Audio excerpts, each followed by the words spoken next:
अस्सलाम वालेकुम, मैं हूं शाज़ेब खानज़ादा। पाकिस्तान की मुसलसल कोशिशों से अमेरिका और ईरान के दरमियान मुज़ाकरात के एक और दौर का माहौल बन रहा है और जल्द ही इस्लामाबाद में दोनों ममालिक के वफूद की एक और मुलाकात का इम्कान है। ऐसे में आज वज़ीर आज़म शहबाज शरीफ एक अहम दौरे पर सऊदी अरब पहुँच गए हैं, जबकि अब से कुछ देर पहले आर्मी चीफ और chief of defence forces field marshal Asim Munir मुज़ाकरात के सिलसिले में ईरान पहुंच गए हैं। इस हवाले से ISPR की जानिब से जारी एलामिया में कहा गया है कि फील्ड मार्शल आसिम मुनीर और वज़ीर दाखिला मोहसिन नकवी सालिसी की कोशिशों के सिलसिले में एक वफ्द के साथ तेहरान पहुंच गए हैं। इस एलामिया के साथ एक तस्वीर भी जारी की गई है जिसमें ईरान के वज़ीर ख़ारजा अब्बास इराक़ची तेहरान पहुँचने पर फील्ड मार्शल आसिम मुनीर का इस्तकबाल कर रहे हैं। और नाजरीन, हमारे ज़राए ने हमें बताया है कि जब इस्लामाबाद में मुज़ाकरात ख़त्म हुए तो पाकिस्तान का बतौर सालिस किरदार ख़त्म नहीं हुआ था और उस वक्त से पाकिस्तान दोनों ममालिक के दरमियान मुसलसल सालिसी कर रहा है। और अब इस वक्त पाकिस्तान दोनों ममालिक के दरमियान मुज़ाकरात की अगली नशिस्त से पहले भरपूर मीडिएशन कर रहा है ताकि तमाम मामलात पर इत्तफाक हो जाए और दोनों ममालिक एक पेज पर आ जाएं, यानी मुज़ाकरात से पहले तमाम इख्तिलाफात ख़त्म हो जाएं। और फील्ड मार्शल का ईरान का दौरा इसी सिलसिले की एक कड़ी है। खुद ईरानी क़यादत ये वाज़ेह कर चुकी है कि अमेरिका के साथ पाकिस्तान के ज़रिए मुसलसल राब्ते जारी हैं। और नाजरीन, हमारे ज़राए ने वाज़ेह किया है कि पाकिस्तान की सिविल और अस्करी क़यादत इस वक्त अमेरिका और ईरान दोनों की आला तरीन क़यादत से मुसलसल राब्ते में है। इसलिए जो भी पैगाम रसानी हो रही है वो आला तरीन सतह पर हो रही है और इसीलिए दोनों ममालिक एक मुआहदे की तरफ बढ़ते नजर आ रहे हैं। पाकिस्तान मुसलसल दोनों ममालिक के साथ नोट्स शेयर कर रहा है ताकि जब मुज़ाकरात की अगली नशिस्त हो तो वो असल में मुआहदे पर दस्तखत करने यानी साइनिंग सेरेमनी हो। और फिर इस बात का भी इम्कान है कि ये इतना बड़ा इवेंट हो जाए कि दोनों ममालिक के सदूर उस मुआहदे पर दस्तखत करें।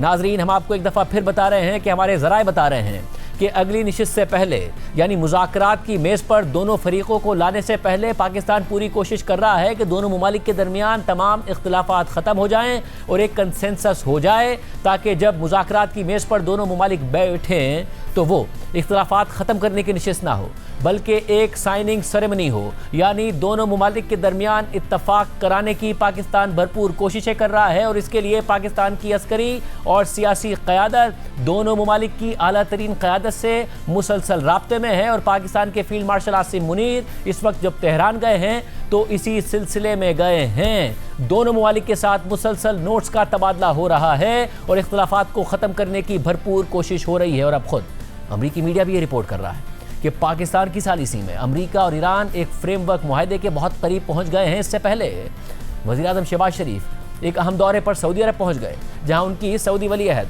शहजादा मोहम्मद बिन सलमान से मुलाकात मुतवक्के है, जबकि इसके बाद वज़ीर आज़म शहबाज शरीफ कतर जाएंगे और फिर वो तुर्की में अंतालिया डिप्लोमेसी फोरम में शरीक होंगे। जबकि अमरीकी न्यूज़ वेबसाइट एक्सियोस ने लिखा है कि दो अमरीकी ओहदेदारों ने उन्हें बताया है कि अमेरिका और ईरान के दरमियान मंगल को होने वाली बातचीत में पेशरफ्त हुई है और दोनों फरीक जंग के खात्मे के लिए एक फ्रेमवर्क मुआहदे के करीब पहुंच गए हैं। ताहम अमरीकी ओहदेदारों और सालिसी से वाकिफ ज़राए ने खबरदार भी किया है कि दोनों फरीकों के दरमियान बड़े इख्तिलाफात की वजह से मुआहदा यकीनी नहीं है। रिपोर्ट में मज़ीद लिखा है कि आज ईरानी हुकाम से मुज़ाकरात के लिए army chief field marshal Asim Munir की क़यादत में पाकिस्तानी वफ्द भी तेहरान पहुँच गया है। इस हवाले से एक पाकिस्तानी ओहदेदार ने बताया है कि देखते हैं कि हम कोई मुआहदा करा सकते हैं या नहीं करा सकते, लेकिन हम पुरुमीद हैं और इसी के मुताबिक दोनों फरीकों को आगे बढ़ाने की कोशिशें कर रहे हैं। जबकि एक अमरीकी ओहदेदार का कहना है कि नायब सदर JD वेंस, खुसूसी नुमाइंदे स्टीव विटकॉफ और जेरड कुशनर पर मुश्तमिल सदर ट्रंप की मुज़ाकराती टीम मंगल को भी ईरानी हुक्काम और सालिसों के साथ फ़ोन कॉल्स और प्रपोजल ड्राफ्ट का तबादला करते रहे हैं। अमरीकी ओहदेदार के मुताबिक वो सारे फ़ोन पर थे और तमाम ममालिक के साथ पसे पर्दा राब्ते कर रहे थे और वो मुआहदे के करीब पहुँच रहे हैं। एक दूसरे अमरीकी ओहदेदार ने भी मंगल को होने वाली पेशरफ्त की तस्दीक की, जबकि एक तीसरे अमरीकी ओहदेदार ने कहा कि हम मुआहदा चाहते हैं और ईरानी हुकूमत में भी कुछ लोग मुआहदा चाहते हैं। अब मसला ये है कि कैसे ईरान की पूरी हुकूमत को इस मुआहदे पर मुत्तफ़िक़ किया जाए।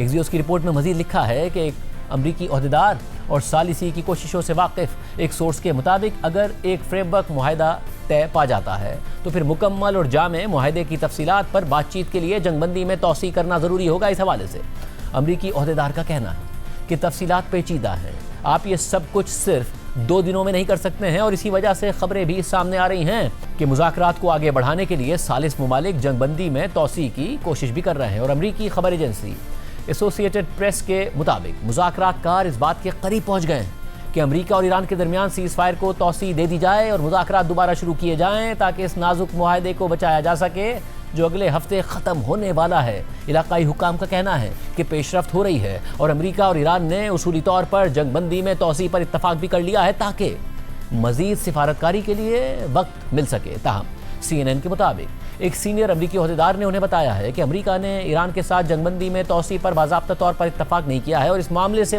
बाखबर ज़राए के मुताबिक मुमकिन तोसी अब भी ज़ेर गौर है। ताहम ट्रम्प इंतज़ामिया जल्द अज जल्द कोई मुआहदा करने की ख्वाहिश रखती है। इस सारी सूरत हाल में अमेरिका और ईरान के दरमियान मुज़ाकरात के हवाले से जल्द ही एक अहम ब्रेक थ्रू का इम्कान जाहिर किया जा रहा है और दोनों तरफ से भी मुज़ाकरात के हवाले से मस्बत बयानात सामने आ रहे हैं, लेकिन साथ ही दोनों तरफ से दोबारा जंग की तैयारियां और अस्करी बिल्डअप भी जारी है और धमकियों का सिलसिला भी बरकरार है। कल अमरीकी सदर ट्रंप ने कहा था कि आइंदा 2 दिनों में कुछ होने वाला है और इस बात का इम्कान है कि अमरीकी वफ़द इस्लामाबाद में मुज़ाकरात के एक और दौर के लिए जाए, जबकि आज ईरानी वज़ारत ख़ारिजा के तर्जुमान इस्माइल बक़ाई ने भी कहा है कि पाकिस्तान के ज़रिए अमरीका और ईरान के दरमियान पैगामात का तबादला जारी है और तवक्को है कि पाकिस्तान आइंदा राब्तों में भी शामिल रहेगा। इस दौरान इस्माइल बक़ाई ने यह भी कहा कि इस बात का इम्कान है कि आज पाकिस्तान का एक आला सतह का वफ़द ईरान पहुंचेगा, जिसके फ़ौरन बाद ही यह खबर सामने आ गई कि फील्ड मार्शल हासिम मुनीर एक वफ़द के साथ तेहरान पहुंच गए हैं। ऐसे में अमरीकी सदर ट्रंप मुसलसल ये इंदिया भी दे रहे हैं कि जंग जल्द ख़त्म हो जाएगी और इस हवाले से उन्होंने फॉक्स न्यूज़ को दिए गए एक इंटरव्यू में कहा है कि मैं समझता हूं कि जंग ख़त्म होने के करीब है, लेकिन हमारा काम अभी मुकम्मल तौर पर ख़त्म नहीं हुआ। हम देखेंगे कि आगे क्या होता है। I had to divert because if I didn't do that, right now you would have Iran with a nuclear weapon. And if they had a nuclear weapon, you would be calling everybody over there, sir. And you don't want to do that. Well, you keep saying was. Is this war over? I think it's close to over, yeah. I mean, I view it as very close to over. You know what? If I pulled up stakes right now, it would take them 20 years to rebuild that country. And we're not finished. We'll see what happens. I think they want to make a deal very badly. इसके अलावा पाकिस्तान में होने वाले मुज़ाकरात में अमरीकी वफ़द की क़यादत करने वाले अमरीकी नायब सदर JD वेंस ने भी उम्मीद जाहिर की है और कहा है कि आप इस मसले को रातों रात हल नहीं कर सकते, लेकिन मुझे लगता है कि जिन लोगों के साथ हम बैठे थे वो मुआहदा करना चाहते थे। The United States had never had meetings at that level with the Iranian government in 49 years. Like, it's a meeting that had never before happened. Not Democrat, not Republican. We had never had a meeting like that. After 49 years, there's a lot of course, mistrust between Iran and the United States of America. You're not going to solve that problem overnight. But yeah, I think the people we were sitting across from wanted to make a deal. And I know the President of the United States told us to go out there and negotiate in good faith. That's what we did. That's what we're going to keep on doing. But the reason why the deal is not yet done is because the president, he really wants a deal where Iran doesn't have a nuclear weapon, Iran is not state sponsoring terrorism, but also the people of Iran can thrive and prosper and join the world economy. ऐसे में Reuters के मुताबिक Pakistan, Iran और खलीजी ममालिक के हुक्काम का कहना है कि अमेरिका और ईरान की मुज़ाकराती टीमें इस हफ्ते के आखिर में दोबारा पाकिस्तान आ सकती हैं। ताहम एक सीनियर ईरानी सोर्स का कहना है कि इस हवाले से अभी तक कोई तारीख तय नहीं हुई है, मगर इस मस्बत माहौल के बावजूद ईरान की पोर्ट्स पर अमेरिका की बहरी नाकाबंदी की वजह से मज़ीद बहरी जहाज़ों को वापस भेजा जा रहा है। ताहम ईरान के अलावा बाकी ममालिक से आने या जाने वाले बहरी जहाज़ इस स्ट्रेट ऑफ हुर्मुज़ से गुजर रहे हैं। कल रात को अमेरिका की सेंटकॉम के एक्सपर्ट जारी बयान में कहा गया था कि 1 दर्जन से ज़्यादा जंगी जहाज़ों और दर्जनों तैयारों के साथ अमरीकी बहरिया, फ़िज़ाइया और मरीन्स के 10,000 से ज़ायद एहलकार ईरानी पोर्ट्स में दाखिल होने और वहाँ से निकलने वाले बहरी जहाज़ों की नाकाबंदी के मिशन का हिस्सा हैं। और पहले 24 घंटों के दौरान कोई भी जहाज़ अमरीकी नाकाबंदी को अबूर नहीं कर सका है, जबकि 6 कमर्शियल जहाज़ अमरीकी अफवाज की हिदायत पर अमल करते हुए वापस ईरानी पोर्ट्स की तरफ भेज दिए गए और वो चले गए। सेंटकॉम का मजीद कहना है कि नाकाबंदी उन तमाम ममालिक के जहाज़ों पर यकसा तौर पर नाफिज की जा रही है जो ईरान की पोर्ट्स और साहिली इलाकों में दाखिल हो रहे हैं या वहाँ से निकल रहे हैं। साथ ही अमरीकी फ़ौज स्ट्रेट ऑफ हुर्मुज़ से गुजरने वाले उन जहाज़ों के लिए आज़ाद नेविगेशन को भी यकीनी बना रही है जो ईरानी पोर्ट्स के अलावा खित्ते के दीगर मकामात की तरफ जा रहे हैं या वहाँ से आ रहे हैं। जबकि सेंटकॉम के कमांडर एडमिरल ब्रेट कूपर ने अपने एक बयान में कहा है कि अमेरिका ने 36 घंटे से भी कम वक्त में ईरान आने और ईरान से जाने वाली तिजारत को मुकम्मल तौर पर रोक दिया है।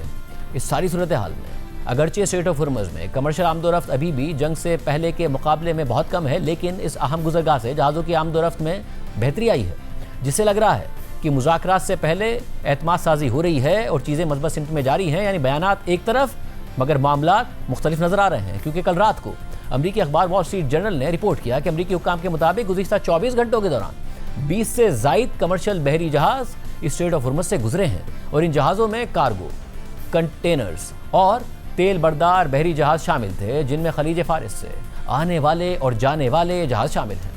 ताहम कुछ जहाज़ों ने ईरानी हमलों के खतरे को कम करने के लिए अपने ट्रांसपॉन्डर्स बंद कर दिए थे। वाज़ेह रहे कि अमेरिका ईरानी पोर्ट्स की नाकाबंदी कर रहा है, ताहम वो जहाज़ जो ईरानी पोर्ट्स की तरफ नहीं जाते वो इस नाकाबंदी का निशाना नहीं बनते और उन्हें आज़ादाना तौर पर गुजरने की इजाज़त दी जा रही है। जबकि सेंटकॉम ने इससे पहले हफ्ते को स्ट्रेट ऑफ हुर्मुज़ के करीब नेवल माइंस को साफ करने की मुहिम शुरू करने का ऐलान भी किया था। इस सूरत हाल में ईरानी मीडिया के मुताबिक पासदारान इनक़िलाब के एक आला कमांडर ने अमेरिका को बहरी नाकाबंदी के हवाले से वार्निंग जारी करते हुए कहा है कि अगर अमेरिका अपनी गैर कानूनी बहरी कार्रवाइयाँ जारी रखता है तो ईरान इसे जंगबंदी की खिलाफ वर्जी समझेगा और इसके जवाब में ईरानी मुसल्लह अफवाज खलीज फारिस, बहरा ओमान और बहरा अहमर यानी रेड सी में किसी भी किस्म की इम्पोर्ट और एक्सपोर्ट को जारी नहीं रहने देंगी। इसके अलावा ईरानी मीडिया के मुताबिक ईरानी सदर मसूद पेज़ेश्कियान ने आज तेहरान सूबे में इमरजेंसी ऑर्गेनाइजेशन के मुख्तलिफ शोबों का दौरा करते हुए कहा है कि कोई भी ताकत इस कौम को झुका नहीं सकती। ईरान ने अपने मजबूत फौजी रद्द-ए-अमल के जरिए दुश्मन को 40 दिन बाद जंगबंदी पर मजबूर कर दिया। मसूद पेज़ेश्कियान ने मजीद कहा कि ईरान जंग या दम इस्तेहकाम नहीं चाहता और हमेशा दीगर ममालिक के साथ मुज़ाकरात और तामीरी रवाबित पर जोर देता रहा है। ताहम किसी भी किस्म की ज़बरदस्ती मुसल्लत करने की कोशिश या मुल्क को झुकाने की कोशिश नाकामी से दो चार होगी और ईरानी कौम कभी ऐसा रवैया कबूल नहीं करेगी। इस सारी सूरत हाल में जहाँ मुज़ाकरात के हवाले से जल्द ब्रेक थ्रू की उम्मीदें जाहिर की जा रही हैं, दोनों तरफ से मस्बत उम्मीद का इजहार किया जा रहा है और इस सिलसिले में पाकिस्तान के आर्मी चीफ और chief of defence forces field marshal Asim Munir की सरबराही में एक आला सतह का वफ्द भी ईरान पहुँच गया है। मगर इसके बावजूद अमरीका और ईरान दोनों किसी भी मुमकिना जंगी सूरत हाल के पेश नज़र अपनी फौजी ताकत में भी इजाफा कर रहे हैं। इस हवाले से अमरीकी अखबार वाशिंगटन पोस्ट ने लिखा है कि अमरीकी हुक्काम के मुताबिक पेंटागन आने वाले दिनों में हज़ारों इजाफी फौजियों को मशरिक़ वुस्ता भेज रहा है, क्योंकि ट्रंप इंतज़ामिया ईरान पर दबाव डालने की कोशिश कर रही है ताकि ऐसा मुआहदा हो सके जो कई हफ्तों से जारी इस तनाज़े को ख़त्म कर दे। साथ ही इम्कान भी ज़ेर गौर है कि अगर ये नाजुक जंगबंदी बरकरार ना रह सकी तो मज़ीद हमले या ज़मीनी कार्रवाइयाँ की जा सकती हैं। रिपोर्ट में मज़ीद लिखा है कि इस मामले से वाकिफ़ मौजूदा और साबिक अमरीकी हुक्काम के मुताबिक खित्ते में भेजी जाने वाली इजाफी फोर्सेज में तकरीबन 6000 फौजी शामिल हैं, जो तैयारा बरदार बहरी जहाज़ USS जॉर्ज H.W. बुश और उसके साथ चलने वाले कई जंगी जहाज़ों पर सवार हैं। इसके अलावा तकरीबन 4200 मज़ीद अहलकार मुतवक्के तौर पर इस महीने के आखिर तक मशरिक़ वुस्ता पहुँच जाएंगे। रिपोर्ट के मुताबिक इम्कान है कि ये इजाफी फ़ौजी खित्ते में मौजूद अमरीका के उन तकरीबन 50,000 अहलकारों में शामिल हो जाएंगे जिनके बारे में पेंटागन का कहना है कि वो ईरान के खिलाफ जारी कार्रवाइयों का हिस्सा हैं। दूसरी जानिब ये खबरें भी सामने आ रही हैं कि ईरान जंगबंदी के दौरान अपनी फ़ौजी सलाहियतों को दोबारा बेहतर करने की कोशिशें कर रहा है। इस हवाले से CNN ने ईरान के मुतादिद मकामात की सैटेलाइट तस्वीर जारी करते हुए लिखा है कि ईरान हालिया जंगबंदी के दौरान अपनी ज़ेर ज़मीन मिसाइल तनसीबात के दाखिली रास्तों को बंद करने वाले मलबे को हटाने पर काम कर रहा है।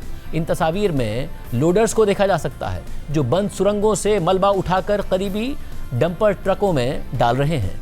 इनमें से एक तस्वीर ईरान के शहर खुमैन के करीब वाक़े पहाड़ी इलाके में कायम एक ज़ेर ज़मीन मिसाइल बेस की है। इस तस्वीर में देखा जा सकता है कि एक सुरंग का दाखिली रास्ता मलबे की वजह से बंद है, जो मुमकिना तौर पर अमेरिका और इसराइल की बमबारी के नतीजे में बंद हुआ था। जबकि तस्वीर में इस मलबे के करीब हेवी मशीनरी दिखाई देती है जो मुमकिना तौर पर सुरंग के रास्ते से मलबे को हटाने की कोशिश कर रही है ताकि बेस का रास्ता दोबारा खोला जा सके।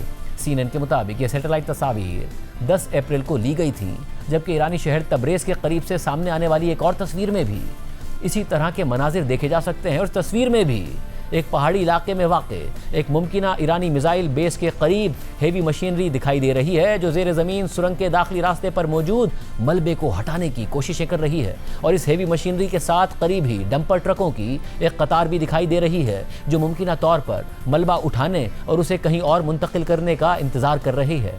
और ये तस्वीर भी 10 अप्रैल को ली गई थी। रिपोर्ट में मज़ीद लिखा है कि James Martin centre for non proliferation studies में रिसर्च एसोसिएट सेम लेयर के मुताबिक इन मिसाइल अड्डों तक रसाई बहाल करने की कोशिशें मुतवक्के थीं, जिन्हें आमतौर पर मिसाइल सिटीज़ कहा जाता है। सेम लायर का मजीद कहना है कि जंगबंदी का मतलब ये होता है कि आपको ये तस्लीम करना पड़ता है कि आपका मुखालिफ अपनी कुछ फौजी सलाहियत दोबारा बहाल करेगा, जिसे तबाह करने पर आपने काफ़ी वक्त, मेहनत और वसाइल खर्च किए होते हैं। सेम लायर के मुताबिक ये अमल ईरान के मिसाइल अड्डों के काम करने के मंसूबे का हिस्सा है और एक मिसाइल सिटी के मजमूई ऑपरेशनल आइडिया के मुताबिक है, जिसके तहत आप पहले हमले को बर्दाश्त करते हैं, फिर खुद को मलबे से निकालते हैं और इसके बाद दोबारा हमला करते हैं। ऐसे में आज अमेरिकी सदर ट्रंप ने सोशल मीडिया पर एक पोस्ट करते हुए लिखा है कि चीन बहुत खुश है कि मैं स्ट्रेट ऑफ हुर्मुज़ को मुस्तकिल तौर पर खोल रहा हूँ, मैं ये उनके लिए भी कर रहा हूँ और ये दुनिया के लिए भी कर रहा हूँ।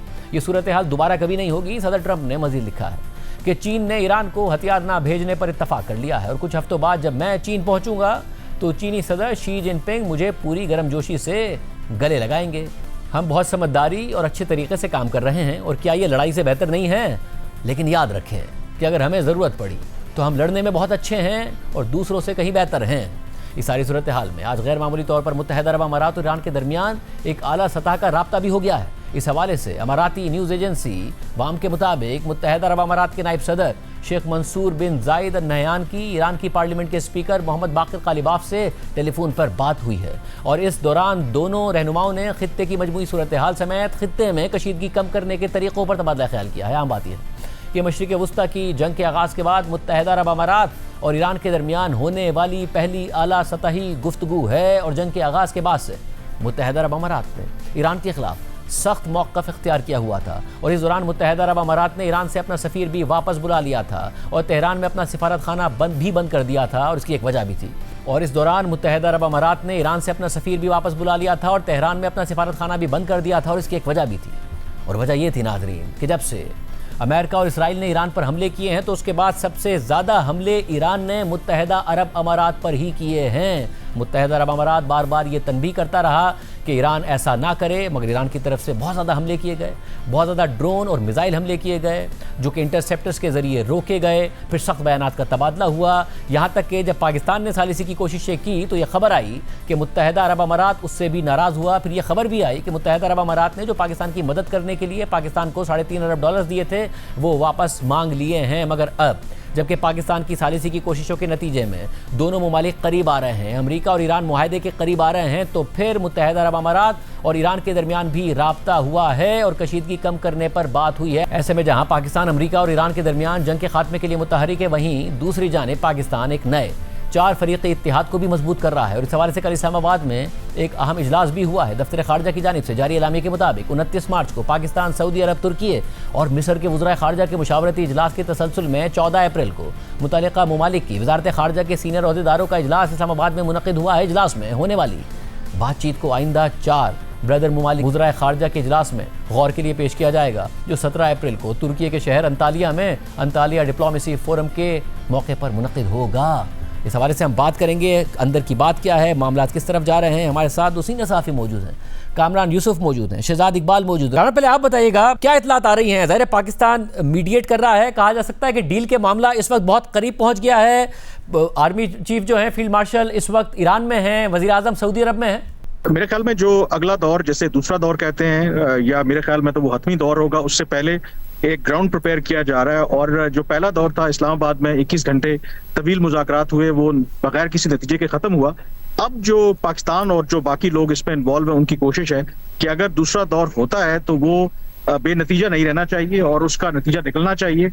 और आइडियल ये है कि वो किसी हतमी मुआहदे की तरफ जाना चाहिए। तो ये जो मेरे पास ऑब्वियसली जो मालूमात है, ये पाकिस्तान के फील्ड मार्शल का तेहरान का दौरा हो या पाकिस्तान के प्राइम मिनिस्टर का सऊदी अरब, कतर या तुर्की का दौरा हो, तो ये तमाम जो इंडिकेट कर रहा है कि अगले दौर से पहले एक होमवर्क किया जा रहा है। और जो अमेरिका और ईरान या जो भी बाकी प्लेयर्स इसमें इन्वॉल्व हैं, किसी पॉइंट के ऊपर या किस नुकात के ऊपर कोई इख्तलाफात हैं, तो बेहतर है कि पहले बैक चैनल डिप्लोमेसी के जरिए बिहाइंड द सीन एफर्ट्स करके उनको रिमूव कर लिया जाए। और जब पाकिस्तान में इस्लामाबाद के अंदर अगला दौर होगा तो उसमें फिर हतमी मुआहदे की तरफ जाया जाए। तो ये जो आपको हेक्टिक डिप्लोमेसी नजर आ रही है, इनफैक्ट मैं ये कहूंगा कि इस वक्त गैर मामूली हालात हैं, और इस गैर मामूली हालात के अंदर पाकिस्तान जो है उसकी सिविल और मिलिट्री की आदत गैर मामूली डिप्लोमेसी कर रही है। और जाहिर है ऐसा पहले कभी देखा नहीं गया कि ये दोनों ममालिक जो बैठे नहीं थे वो बैठे। अब ये कहा जा सकता है कि आला तरीन सतह पर इस वक्त पाकिस्तान की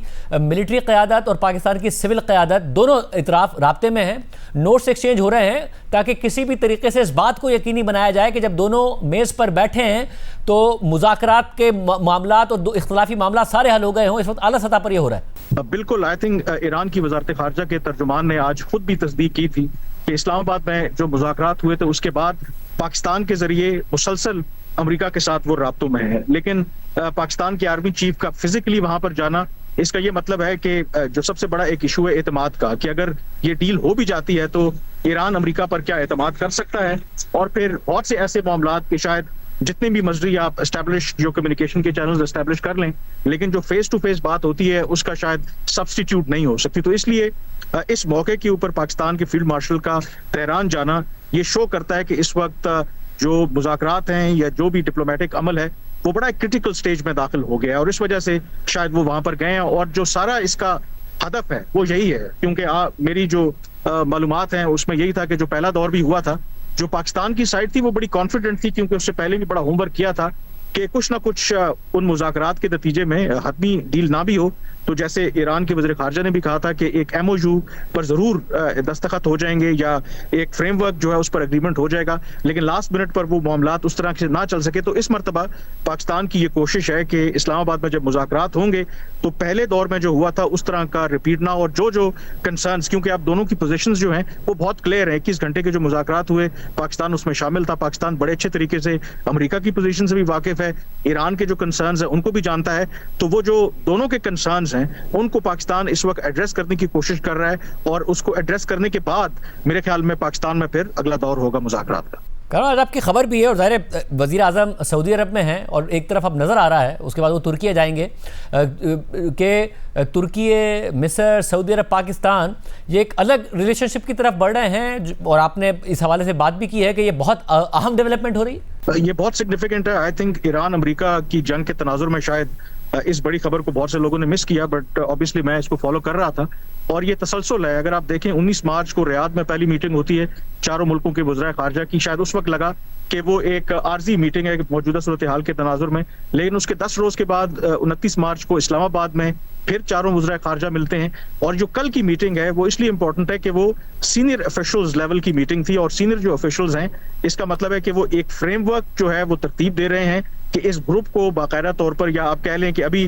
जो पाकिस्तानी ऑफिशियल्स हैं वो इसको एक अलायंस का नाम नहीं दे रहे, वो कहते हैं कि ये एक फोरम है जिसमें चारों मुल्कों के वो डिप्लोमेटिक इंटरेस्ट हों, वो इकोनॉमिक इंटरेस्ट हों, वो जियो स्ट्रेटेजिक इंटरेस्ट हों, उसमें अपनी पोजीशन को कोऑर्डिनेट करना चाहते हैं। तो ये जो इस्लामाबाद में मीटिंग हुई है उसी सिलसिले की कड़ी है, और अब 17 अप्रैल को अंतालिया में जो डिप्लोमेटिक फोरम हो रहा है वहां पर डिप्लोमेसी, उसकी साइड के ऊपर अगेन चारों जो वज़राए खारजा है वो मिलेंगे। और जो मेरी मालूमात हैं कि ये आगाज है, अभी ये 4 ममालिक इसमें शामिल है। मौजूदा सूरत हाल को देखते हुए हर मुल्क अपने इंटरेस्ट को प्रोटेक्ट करना चाहता है। ये मुमकिन है कि आगे चलकर ये जो 4 मुल्की इत्तेहाद आप उसे कह लें या ग्रुपिंग कह लें, ये मजीद इसमें जो मुसलमान ममालिक हैं वो शामिल हो जाए। बहुत शुक्रिया कामरान यूसुफ। तफसीलात बताने हवाले से कि पाकिस्तान किस तरीके से ईरान और अमेरिका को बिल्कुल करीब ले आया है, मामलात में जो इख्तलाफात हैं वो ख़त्म कराने की कोशिश कर रहा है। शहजाद इकबाल के पास भी अहम खबर है, जैसे हमारा रब्ता होता है उनकी तरफ जाएंगे। हमारे साथ इस वक्त अमेरिका और अक़वाम मुत्तहिदा में पाकिस्तान की साबिक सफ़ीर मलिया लोधी साहिबा मौजूद हैं। मलिया साहिबा बहुत शुक्रिया मुझे ज्वाइन करने के लिए। मलिया साहिबा, कहा जा सकता है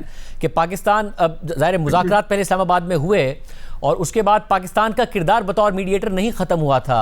अब हमारे ज़राए बता रहे हैं कि आला तरीन सतह पर पाकिस्तान नोट्स एक्सचेंज कर रहा है। पाकिस्तान के जो फील्ड मार्शल हैं वो ईरान गए हैं। कहा जा सकता है कि अगले मेज़ पर बैठे हैं उससे पहले बहुत सारे इख्तलाफात ख़त्म हो सकते हैं दोनों ममालिक के दरमियान। देखिए, 2-3 चीज़ें हैं। एक तो ये कि इस्लामाबाद मुज़ाकरात के बाद बहुत लोगों ने कहना शुरू कर दिया था कि जी टॉक्स फेल हो गए और ब्रेक डाउन हो गया है। ऐसा कुछ नहीं था। ब्रेक थ्रू वाकई नहीं हुआ लेकिन पेशरफ्त हुई, और मेरा ख्याल है फैसला यही किया गया कि कम्युनिकेशन विल कंटिन्यू, और वही हुआ। और अब आप देख रहे हैं कि जो सफारती कोशिशें हैं वो क्लाइमेक्स पे पहुंचने वाली हैं, मैं यही कहूँगी। और वो तेज़ी इख्तियार कर गई हैं। हमारे फील्ड मार्शल साहब जो हैं वो हैं तेहरान में, जैसे आपने कहा, और प्राइम मिनिस्टर जो हैं वो अरब मुल्कों का दौरा कर रहे हैं, टर्की का भी, और मकसद यही है कि to take the peace effort to its logical conclusion. और ये नजर आता है कि दोनों तरफ से ईरान भी और अमेरिका भी अब चाहते हैं कि जंग खत्म हो, और जाहिर अब ईरान चाहता है कि परमानेंट सीज फायर हो, ये ना हो रहा हो कि जब दिल चाहे इसराइल का उठकर हमला कर दे और फिर उनके एसेट्स भी अनफ्रीज हों, और अमेरिका की भी कुछ डिमांड्स हैं, मगर दोनों चाहते हैं कि बस जंग खत्म हो।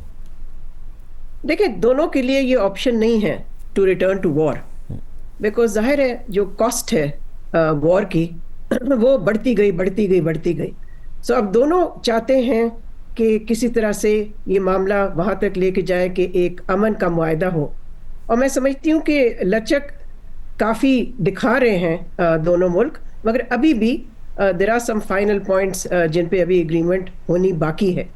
जहाँ तक ईरान का ताल्लुक है, हाँ बिल्कुल, ईरान तो यही चाहता है कि मुस्तकबिल में फिर से कोई हमला ना हो, चाहे वो अमेरिका करे चाहे वो इजराइल करे, और वो ये भी चाहते हैं, जैसे आपने भी कहा, कि उनके एसेट्स अनफ्रीज हों, और ये कि ceasefire should cover other theatres as well, जिसमें कि लेबनान शामिल हो, यमन शामिल हो। तो वो अमेरिका की तरफ से अब देखना है कि how will they respond to this. जहाँ तक ईरान ने लचक दिखानी, मैं समझती हूँ कि न्यूक्लियर इशू पे काफ़ी लचक दिखा भी चुके हैं और भी दिखाने को तैयार हैं। और मलिक साहब, आप भी ये तजिया करती रही हैं कि इसराइल स्पॉइलर का किरदार ज़रूर अदा कर सकता है। नाउ इस वक्त जो इसराइल की पोजीशन है, अब नेतन्याहू के जो रीसेंट पोल्स आए हैं इस वॉर के बाद, वो एक्सपेक्ट करते थे वो बड़े पॉपुलर हो जाएंगे, मगर पॉपुलर नहीं हुए हैं, क्योंकि इसराइली पब्लिक भी समझती है कि वो ऑब्जेक्टिव नहीं अचीव कर पाए। इसराइल की अब अमेरिका में अप्रूवल रेटिंग तारीख की कमतरीन सतह पर है। यूरोपीय ममालिक से नेतन्याहू उलझ रहे हैं, चाहे स्पेन हो, इटली हो, जर्मनी हो, फ्रांस हो, या साउथ कोरिया तक से वो उलझ रहे हैं। ऐसे में क्या ये मुमकिन है कि वो दोबारा स्पॉइलर का किरदार अदा करें, या फिर इसराइल पर तारीख में बहुत ज़्यादा प्रेशर है? आपका जो तवील सिफारतकारी का तजर्बा है, इतना प्रेशर देखा उसमें? देखिए, ये काफ़ी अनप्रेसिडेंटेड है। आप ठीक कह रहे हैं कि जो इजराइल की इस वक्त ग्लोबल आइसोलेशन है वो वाकई अनप्रेसिडेंटेड है।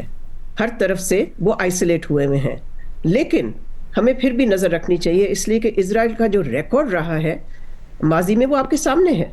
वो सीज फायर ऑब्जर्व कभी भी नहीं किया उन्होंने, किसी एग्रीमेंट के कभी पाबंद नहीं रहे, और ये जाहिर है वो देखते हैं कि ऐसी डील अगर होती है ईरान और अमेरिका के दरमियान तो वो उनके मुफाद में नहीं है। लेकिन ये ज़रूर है कि उनका जो सुपर पावर बैकर है अमेरिका, वहाँ जो उनकी जो पोजीशन जो है कमज़ोर जिस तरह से हुई है इजराइल की, हर ओपिनियन पोल यही दिखा रहा है कि अमेरिकन पब्लिक ओपिनियन अब खिलाफ है, अनफेवरेबल उनका व्यू है। बल्कि जो लेटेस्ट प्यू रिसर्च सेंटर की पोल है, सर्वे है, उसमें है कि 60% of Americans have an unfavourable negative view of Israel. So आप इससे अंदाज़ा लगाएं, बिकॉज सिर्फ ईरान की जंग के हवाले से नहीं हुआ, ये हुआ है on the back of Israel's genocidal war in Gaza. वहाँ से ये किस्सा शुरू होता है कि उनकी जो ग्लोबल स्टैंडिंग है, या आप कह लीजिए ग्लोबल सपोर्ट है, वो डिमिनिश होती गई, ख़ास तौर पे यूरोपियन मुल्कों से, और अमेरिकन पब्लिक ओपिनियन बिल्कुल शिफ्ट कर गई है अगेंस्ट इजराइल। और फिर मलिक साहब, जो लबनान एक मेजर इशू था ईरान के लिए, और साउथ लबनान में फिर भी बमबारी करते रहे, और अब यूरोपीय ममालिक भी कह रहे हैं, बरतानिया ने भी कहा है कि लबनान भी सीज फायर में शामिल होना चाहिए। ये मुमकिन है कि फिर लबनान में भी अमन आ जाए और रुक जाए नेतन्याहू? देखिए, ये सब डिपेंड करता है अमेरिका कितना प्रेशर डालता है। मेरा ख्याल है सदर ट्रंप अगर वाकई वो एक डील चाहते हैं, जो मैं समझती हूँ कि वो चाहते हैं, एक अमन का मुआहदा ईरान के साथ, तो फिर जाहिर है उनके इंटरेस्ट में ये होगा ना कि वो इजराइल को रेन इन करें। लेकिन अब कितना वो अपना लेवरेज इस्तेमाल करते हैं इजराइल पे, और इजराइल कितना उनकी सुनता है, ये अब देखने की बात है। लेकिन अगर वो चाहें तो he can make Israel compliant with whatever deal will emerge. बहुत शुक्रिया। इस हवाले से आम डेवलपमेंट हो रही है, शहजाद इकबाल से तफसीलात लेंगे और एक और मामला आपके सामने रखेंगे, लेकिन एक छोटे से ब्रेक के बाद।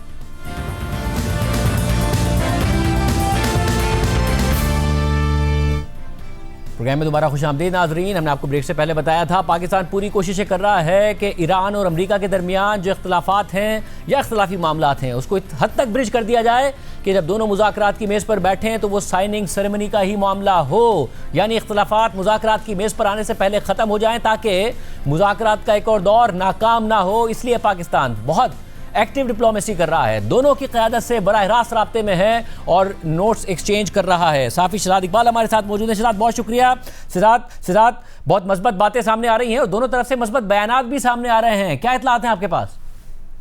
जी शाहजेब बहुत शुक्रिया। यकीनन बहुत ही इंपॉर्टेंट विजिट्स हैं, चाहे वो शहबाज शरीफ साहब का, वजीर आजम का सऊदी अरब का और दीगर ममालिक का हो, या जो आज तेहरान विजिट कर रहे हैं CDF आसिम मुनीर। ये इसलिए भी इम्पोर्टेंट है क्योंकि जंग के दौरान ऑल्दो इस वक्त एक टेम्परेरी सीज फायर है, लेकिन वो इस वक्त ईरान में मौजूद है, तेहरान में मौजूद है। और हमारे जो जराए हैं, मैं आपको बता रहा हूँ, बाखबर जराए और बहुत ही इंपॉर्टेंट जराए जो कि पूरी इस एक्टिविटी से बखूबी वाकिफ है, उनसे भी जब हमारा राब्ता हुआ और हमने उनसे पूछा कि क्या चीज ऑन एजेंडा है, किस चीज से बात हो सकती है, तो उन्होंने कहा he is there to tie up loose ends of talks between US and Iran. यानी कि जो कुछ रह गया था उस मीटिंग्स में, जो भी उसके लूज एंड थे, उसको वहां पर ईरान गए हैं उसको मुकम्मल करने के लिए। और इसी तरीके से शहबाज शरीफ साहब जो है वो इस वक्त सऊदी अरब में मौजूद है। तो इससे तो यही वाज़ेह होता है कि जो 2-3 पॉइंट थे जिस पे डेडलॉक था, जिससे पेशरफ नहीं हो सकी, उस पर वे आउट निकालने के लिए ऑब्वियसली दोनों फरीकैन भी काम कर रहे होंगे, लेकिन पाकिस्तान बतौर मीडिएटर अपना काम कर रहा है। और कहीं ना कहीं क्योंकि अब हम ऐसा लग रहा है कि फैसिलिटेशन से ज्यादा मीडिएशन का रोल तय कर रहे हैं, तो हमारा जो इनपुट होगा दोनों को करीब लाने में, वो किरदार पाकिस्तान इस वक्त अदा कर रहा है। इससे ये स्टैब्लिश होता है शाहजेब कि ईरान का जो है मुकम्मल एतमाद पाकिस्तान पर है और इसीलिए पाकिस्तान इसमें सालिसी कर रहा है। और ये आज की बात नहीं है। जून 2025 में जब कॉन्फ्लिक्ट स्टार्ट हुआ, इसराइल ने हमला किया ईरान पे, अमेरिका ने अपने B-2 बॉम्बर्स के जरिए हमला किया, तो उस वक्त भी पाकिस्तान और बिलखसूस आर्मी चीफ आसिम मुनीर साहब का एक किरदार सामने आया था और उस जंग को रुकवाने में उस वक्त पाकिस्तान ने एक कलीदी रोल अदा किया था। आपको याद होगा कि प्रेसिडेंट डोनाल्ड ट्रंप ने उस वक्त भी पाकिस्तान के किरदार को एक्नॉलेज किया था। और इसकी एक बड़ी वजह यह भी है कि अगर ईरान नेगोशिएशंस के जरिए इस कॉन्फ्लिक्ट से निकलना चाहता है, एक तो मामला है कि आप जंग लड़ते रहे, वो कितना अर्सा जारी रहेगी, क्या नतीजा होगा, किसी को नहीं पता, लेकिन अगर नेगोशिएशंस करके ईरान इस कॉन्फ्लिक्ट से निकलना चाहता है तो उसमें उनको पता है कि उसका रास्ता पाकिस्तान के जरिए, बल्कि बहुत सारे लोग तो ये कहेंगे कि शायद वाहिद रास्ता पाकिस्तान के जरिए, क्योंकि जितना एतमाद ईरान पाकिस्तान पे कर रहा है, अमेरिका भी उतना ही एतमाद इस वक्त जो है वो पाकिस्तान पे कर रहा है। और इसकी एक वजह ये भी है, और जो कि जाहिर करता है कि जो CDF की एफर्ट्स रही है, आसिम मुनीर साहब की जो एफर्ट्स रही है, वो ये परसेप्शन बनाने में कामयाब हुए हैं, बल्कि परसेप्शन मजबूत हुआ है कि वो पीस एफर्ट्स को लेके बहुत ही संजीदा कोशिश कर रहे हैं। और क्योंकि उनका अमेरिकन से या प्रेसिडेंट डोनाल्ड ट्रंप से भी डायरेक्ट कांटेक्ट है, रेगुलर राब्ता है, इसलिए हमारा एक इन्फ्लुएंस भी है, क्योंकि बहुत सारी ऐसी लॉबीज हैं इस वक्त जो कि ये इन्फ्लुएंस कर रही होंगी व्हाइट हाउस को, एडमिनिस्ट्रेशन को, कि जंग आप जारी रखें। उसमें इसराइली लॉबीज भी होंगी जो कि चाहते हैं कि इस खित्ते में ग्रेटर इसराइल स्टैब्लिश हो, इस किस्म की वॉइसेस भी हैं। लेकिन क्योंकि पाकिस्तान की क़यादत डोनाल्ड ट्रंप से मुसलसल राब्ते में है, एक रेगुलर कॉन्टैक्ट में, इसलिए हमारा एक इन्फ्लुएंस भी उनके ऊपर है। दूसरी तरफ हमारी जराए से इस पर भी बात हुई कि जो शहबाज शरीफ साहब का दौरा है सऊदी अरब का, कतर का और तुर्की का भी एक्सपेक्टेड है, इसके पीछे क्या वजह है। तो उन्होंने बताया कि क्योंकि इस खित्ते में अगर एक अमन बहाल होता है तो बहुत सारे ममालिक के डिफरेंट इंटरेस्ट है, उनसे मुशावरत करना, उनकी नोट हासिल करना, ये भी पाकिस्तान के लिए जरूरी है, क्योंकि पाकिस्तान चाहता है कि एक देर पा अमन हो, एक इस्तेकाम इस खित्ते में आए, और इसीलिए पाकिस्तान जो है ये कोशिशें कर रहा है। और मैं आपको बताऊं एक बड़ी इंपॉर्टेंट बात कि अभी जो रीसेंट टॉक्स भी हुए थे पाकिस्तान के, उसमें एक हमारे जराए जो कि बखूबी वाकिफ थे कि टॉक्स में क्या हुआ है, बहुत सारी डिटेल्स उन्होंने हमसे जब शेयर की थी, तो उसमें बड़ी इंटरेस्टिंग बात सामने आई थी कि आप सोचे एक कॉन्फ्लिक्ट जो कि तकरीबन 5 दहाइयों पुराना है, उसमें ना सिर्फ पाकिस्तान ने इनडायरेक्ट टॉक्स किए और बाद में पाकिस्तान तो एक ट्राई पार्टी, एक मीडिएटर के रोल के तौर पे भी दोनों के साथ बैठा है। लेकिन एक मौका ऐसा भी आया इस टॉक से पहले, जो ट्राई पार्टी टॉक्स है, जिसमें पाकिस्तान वाज एबल टू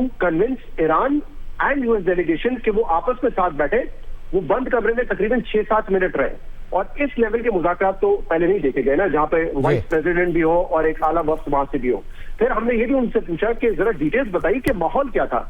तो इसमें कुछ ऑब्वियसली डिस्कशन तो बड़ी पॉजिटिव और बगैर आर्ग्यूमेंट के भी, लेकिन कहीं कहीं बड़े इमोशनल आर्ग्यूमेंट्स भी थे, जिसमें कहीं कहीं ब्लेम गेम भी था। मिसाल के तौर पे ईरान की तरफ से शिकवा करना कि ओमान के सालिसी में जो मुज़ाकरात हो रहे थे ऑलमोस्ट उस पर एग्रीमेंट था, लेकिन फिर अमेरिका ने जंग छेड़ दी, तो इस किस्म का भी माहौल वहां पे था। लेकिन बाज नुकात पे एग्रीमेंट नहीं हो सके, लेकिन जिन नुकात पे एग्रीमेंट हुआ उसमें भी पाकिस्तान ने उनको एक पॉइंट पर कन्वर्ज करने के लिए बड़ी मेहनत की और एक सालिस का रोल प्ले किया, एक मीडिएटर का रोल प्ले किया। तो ये एक यकीनन बड़ी अचीवमेंट है पाकिस्तान की जानिब से भी, और इसीलिए मेरे ख्याल से अब दोनों तरफ से दोनों फरीकैन वाज़ेह कर रहे हैं कि पाकिस्तान में ही जो है अगला राउंड ऑफ टॉक्स होगा। बहुत शुक्रिया शहजाद इकबाल, अहम तफसीर थे।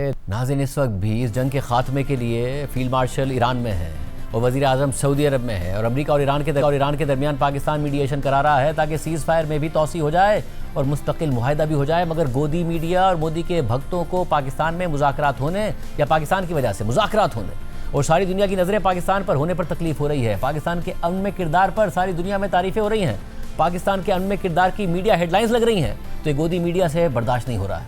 मगर हम आपको पहले भी बता चुके हैं कि अगर ईरान जंग चलेगी तो भारतीय अवाम, भारतीय मईशत और भारतीय किसान भी इस जंग के असरात से बुरी तरह मुतासिर होंगे और मुतासिर हो रहे हैं। घरों में पकाने को गैस नहीं है। जंग के बाद तेल और गैस की फराहमी में कमी के साथ साथ काश्तकारी के लिए ज़रूरी समझे जाने वाले फर्टिलाइज़र की फराहमी भी मुतासिर हुई है। मशरिक़ वस्ता दुनिया को 16 से 18% यूरिया, अमोनिया और सल्फर सप्लाई करता है, जिसका सबसे बड़ा खरीदार कोई और नहीं बल्कि भारत है, जो अपनी ज़रूरत का तकरीबन 40% यूरिया और फॉस्फेट अरब ममालिक से लेता है। और अब अल जज़ीरा ने फर्टिलाइज़र की कमी से भारतीय काश्तकारों को पेश आने वाली मुश्किलात पर एक रिपोर्ट तैयार की। ये वो असरात हैं जो जंग से भारतीय काश्तकारों पर पड़ रहे हैं। अगर अमेरिका और ईरान के दरमियान अमन मुआहिदा ना हुआ और सीज़ फायर बरकरार ना रहा और जंग दोबारा शुरू हो गई तो ये असरात मज़ीद संगीन हो जाएंगे। इसलिए अगर पाकिस्तान की कोशिशों से अमन आया तो भारत को बहुत फ़ायदा होगा। और नाजरीन, ईरान जंग का रुकना दुनिया भर की मईशतों के लिए इसलिए भी ज़रूरी है क्योंकि पूरी दुनिया में महंगाई, बेरोज़गारी और रिसेशन का ख़तरा है। और IMF ने तनबीह की है कि ये ख़तरा है कि दुनिया भर की मईशत कोरोना के बाद सबसे सुस्त रहेगी उस सूरत में कि अगर मशरिक़ वस्ता में जंग की वजह से तेल की कीमतें $100 फ़ी बैरल पर रहीं। IMF के मुताबिक अब इस साल दुनिया की मईशत में तरक्की की शरह 2.5% होगी, जो कोरोना के बाद सबसे कम तरक्की होगी, जबकि महंगाई 5.4% की सतह पर चली जाएगी अगर पेट्रोलियम की स्पॉट कीमतें उसी सतह पर रही जहां पर इस वक्त मौजूद हैं। जबकि IMF ने इस साल पाकिस्तान की तरक्की की मुतवक्के शरह कम कर दी है और महंगाई की शरह बढ़ा दी है।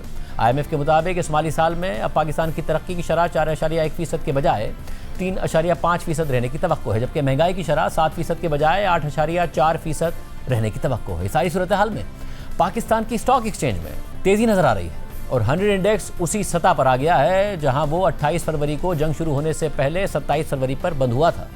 कल 5000 पॉइंट्स के इजाफे के बाद आज भी 100 इंडेक्स में 2885 पॉइंट्स का इजाफा हुआ और वो 1,68,519 पर बंद हुआ। जबकि वजारत ख़जाना ने इस बात की तस्दीक कर दी है कि सऊदी अरब ने न सिर्फ पहले से पाकिस्तान को दिए गए $5 अरब के डिपॉजिट्स में तोसी कर दी है, बल्कि $3 अरब इजाफी देने का भी ऐलान कर दिया है। यानी मुत्तहदा अरब अमारात को $3.5 अरब लौटाने और $1.3 अरब के यूरो बॉन्ड्स की मेच्योरिटी के बाद जो ज़र मुबादले के ज़खायर में कमी और मईशत पर दबाव का खदशा था वो काफ़ी हद तक दूर हुआ है। अहम बात यह है कि वज़ीर ख़जाना मोहम्मद औरंगज़ेब के मुताबिक सऊदी अरब के जो पहले से $5 अरब के डिपॉजिट्स पाकिस्तान में हैं, जिनमें हर साल तोसी की जाती थी, अब उस $5 अरब के डिपॉजिट के लिए सालाना रोल ओवर की ज़रूरत नहीं होगी, बल्कि उसे एक लंबे अरसे के लिए रोल ओवर कर दिया जाएगा। यानी जो अनसर्टेनिटी होती थी, गैर यकीनी की सूरत हाल, वो इस हवाले से नहीं होगी।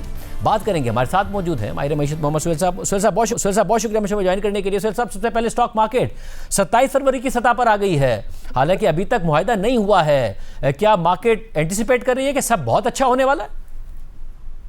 बिस्मिल्लाहिर्रहमानिर्रहीम। थैंक यू शाजिद भाई।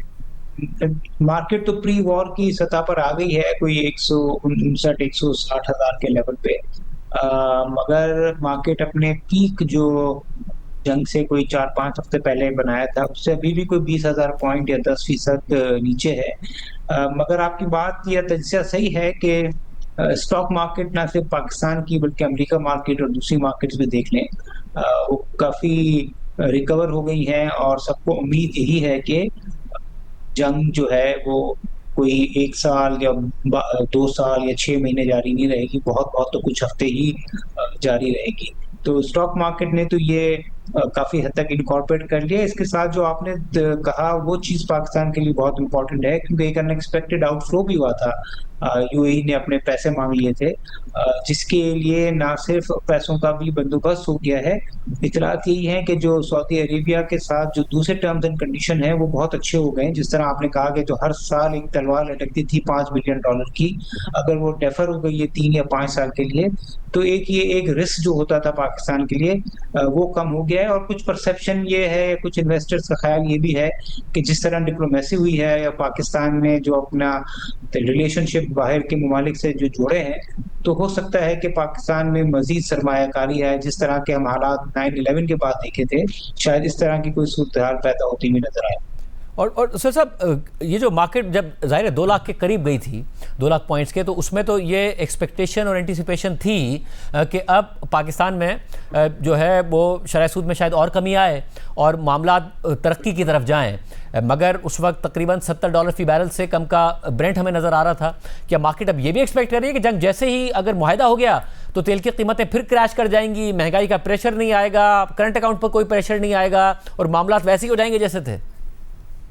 ये कुछ हद तक जरूर कर रही है। जिस तरह मैंने कहा ना, सिर्फ पाकिस्तान की नहीं है, दूसरी मार्केट्स भी। आज जो America market all time high पर पहुंच गई है, तो बज़ाहिर यही लग रहा है कि फौरन नहीं मगर 3-4 महीने के बाद तेल की कीमतें जो $70 से लेके 120 गई थी और आज 90-95 है, वो दोबारा 80 के लेवल पे, अगर 60-70 के लेवल पे नहीं तो 80 के लेवल पे दोबारा आ जाएंगी। तो ये उम्मीदें की जा रही हैं कि हम ग्रेजुअली बैक टू नॉर्मल होंगे। और मैंने कहा कि पाकिस्तान के लिए खास तौर से थोड़ा सा चीजें खुशाइन इसलिए हैं कि पाकिस्तान में तो इकोनॉमिक स्लो डाउन पिछले 3 साल से वैसे ही था, स्टेबलाइजेशन की जो पॉलिसी हुकूमत कर रही थी, मगर अब उम्मीद लग रही है कि चीजें शायद बेहतरी की तरफ जाएं। जिसका एक अंदाजा ये है कि कल फिच ने, जो एक इंटरनेशनल रेटिंग एजेंसी है, उसने पाकिस्तान की रेटिंग भी बरकरार रखी है और आउटलुक भी चेंज नहीं किया है। तो एक ऐसे वक्त पे जब ईरान की वॉर चल रही है, एक ऐसे वक्त पे जब यूएई ने पाकिस्तान से पैसे मांग लिए, एक रेटिंग एजेंसी का पाकिस्तान की रेटिंग को बरकरार रखने का मकसद यही सिग्नल है कि शायद आउटलुक जो पाकिस्तान का है जो इतना बुरा नहीं है जितना हम पहले समझ रहे थे। और सर साहब, ये जो लम्हा है जिसमें ज़ाहिर है पाकिस्तान को बहुत पॉजिटिव हेडलाइंस मिल रही हैं जो कि माजी में नहीं मिली, और इतनी पॉजिटिव हेडलाइंस, इतना बड़ा डिप्लोमेसी का किरदार, क्या ये तवक्को की जा सकती है कि ये कन्वर्ट हो पाकिस्तान की मुआशी तरक्की में, या उसके लिए बहुत मेजर रिफॉर्म्स करने पड़ेंगे? ये इस तरीके से होगा नहीं? देखिए, अगर पिछले 3 साल में जो पेनफुल स्टेबलाइजेशन कहते हैं, वो इसीलिए पेनफुल रहा कि कुछ रिफॉर्म्स तो जरूर हुए हैं, चाहे वो एनर्जी साइड पे हो, रेवेन्यू साइड पर हो, और कुछ और चीजों पे हो। यार पीआईए जैसा जो एसेट है, कभी हम सोच नहीं सकते थे कि हमारी जिंदगी में बिक सकता है, वो भी बिक गया है। मगर मजीद रिफॉर्म्स की जरूरत है। मगर रिफॉर्म से ज्यादा मुझे लगता है कि हमारे पॉलिटिकल स्टेबिलिटी और इकोनॉमिक स्टेबिलिटी बहुत जरूरी है। और ताल्लुकात इसलिए जरूरी है कि वेदर हम चाहें भी क्या ना चाहें, मगर आईएमएफ जो है वो 100% इंडिपेंडेंट नहीं रहता है। हमने 9/11 के बाद भी देखा था, काफी फ्लेक्सिबिलिटी आ गई थी। पाकिस्तान उस वक्त भी आईएमएफ प्रोग्राम में था। तो अब अगर अभी जो वजीर खजाना गए हुए हैं वहां पे कुछ फ्लेक्सिबिलिटी आईएमएफ दिखाता है, जंग को देखते हुए या पाकिस्तान के ताल्लुकात को देखते हुए, और कुछ नरमी होती है टैक्सेशन में या दूसरी चीजों में, तो मुझे लगता है कि इकोनॉमी में भी बेहतरी आएगी।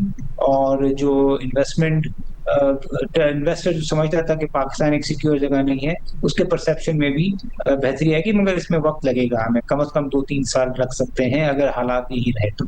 बहुत शुक्रिया सुहेल साहब का तज़किरा। नाज़रीन, आज के प्रोग्राम में इतना, इजाज़त दीजिए। अल्लाह हाफ़िज़।